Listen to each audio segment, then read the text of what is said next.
Hey friends, I'm Norby Whitney. Welcome. Today I wanted to share with you a free Lightroom plugin which will drastically speed up your border adding processes, especially if you like to keep your entire workflow inside Lightroom. So let's have a look. So this is the website here for the product, which is called Mogrify. It has a lot of different border possibilities and a slightly more powerful watermarking system than Lightroom's built-in one, plus text annotations based on various metadata and a lot of other stuff, but basically today I wanted to focus on the borders. I should mention at this point that I'm not sponsored by them, affiliated with them in any way, or have even ever contacted them. It's just something that I've been using for quite a while now, and I think it's really cool that it's free, and I wanted to share it with you. So, download it, install it into Lightroom, and then let's go and see what we can do with it. I prepared for you just 5 photos with different aspect ratios. 3:1 panorama, 6:4:5, a square photo, 16:9, and a 6:4:3:2, pretty classic modern aspect ratio. Now Instagram actually only supports these middle 3. The 6:4 will be cropped to a 5:4, and the 3:1 I think will be a 2:1. So when exporting these to Instagram, we want to add some white around the edge. What I'm going to do is just select all of these and open up the export panel. Now since I've got Mogrify installed, I've got a bunch of extra options down here. And I'm going to start with the resize dimensions, and then I just click insert and it'll come up down here. Now Lightroom does have a resizing option on its own, but later we're going to be adding some outer borders and inner borders, and Lightroom doesn't really know how to process them and in which order to render them, so when adding more options through Mogrify, it's better to use Mogrify's own resizing options. In the case that you do have the resize to fit clicked in Lightroom, it will warn you down here that Mogrify will take precedence, so don't worry if you accidentally leave that clicked. I've gone for a resize to fit inside 1080 by 1080. The reason for that is that Instagram square posts are 1080 by 1080 pixels. So if you upload a higher resolution photo than that, Instagram will compress it down to fit within that size.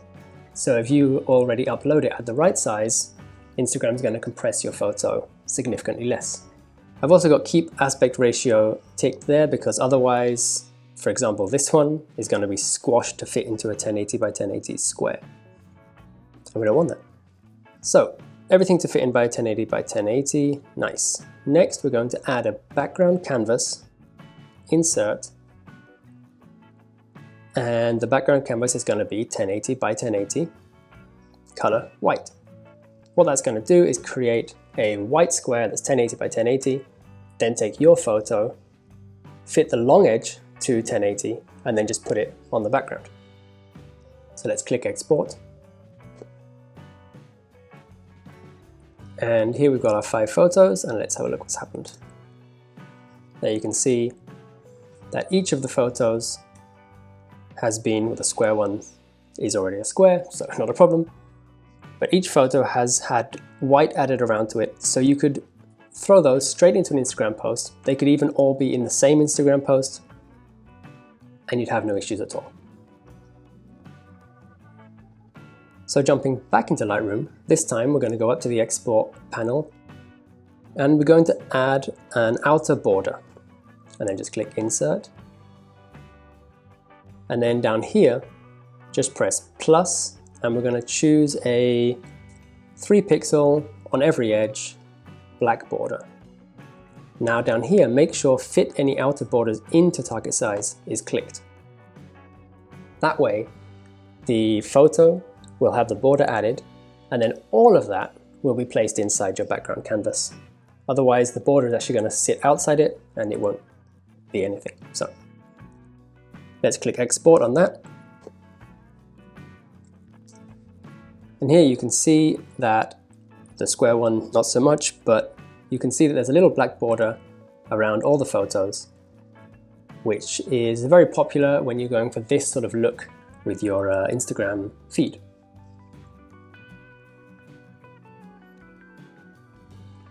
As you can see, whatever the size, whatever the aspect ratio, it formats them all to fit perfectly into a square as we asked.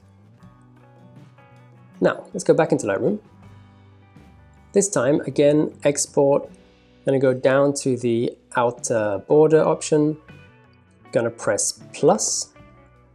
Now let's add a nice fat, I don't know, let's say 20 pixel white border to this.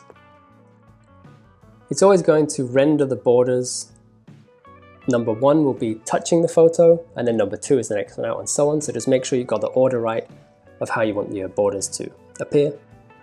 Everything else, don't need to change it, and let's export that. And you can see this time the photos are floating a little bit more inside your square, which might be the visual that you're going for. But what if you don't want to post a square? What if you only ever stick within Instagram's supported aspect ratios, or you're not even posting on Instagram?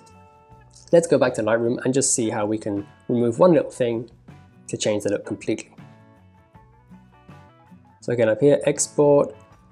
I actually found that was a little bit thin in terms of border, so let's go for like maybe 50 pixels all around. I'm also at this point going to remove the black border, because why not? And then let's also remove the canvas. So now it's just going to add a 50 pixel border to every edge and resize everything to fit within 1080 by 1080. Let's explore that and have a look.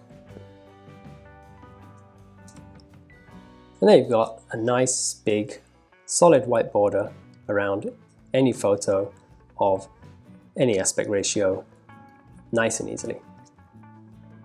Maybe you don't want 1080 by 1080, maybe 2048, which is Facebook's maximum width. Or no limit, just therefore your website or print or whatever. In that case, the pixel might actually change depending on the original size of your original photo. And in this case, we can just change it to a percentage instead and just have every photo 10% of the whole image as a border. In that case, it doesn't matter what size your photo originally was, they'll all end up looking the same once exported. So yeah, that's it. I mentioned earlier that it's a free plugin. Technically, it's donationware. So the entire plugin, without restrictions on the features, is free. But you can only batch export 10 photos at a time, and then you need to restart a new batch of photos. That sole restriction can be lifted by donating anything to the creator, which I did because I use it on the daily, so why not give a few euros to that? If you use it already, let me know, and if you know any other similar plugins, let me know, because I'm always interested to see how I can speed up my workflow. Sound off down in the comments. Don't forget the likes and subscribes are always appreciated, and I will see you next week. Ciao.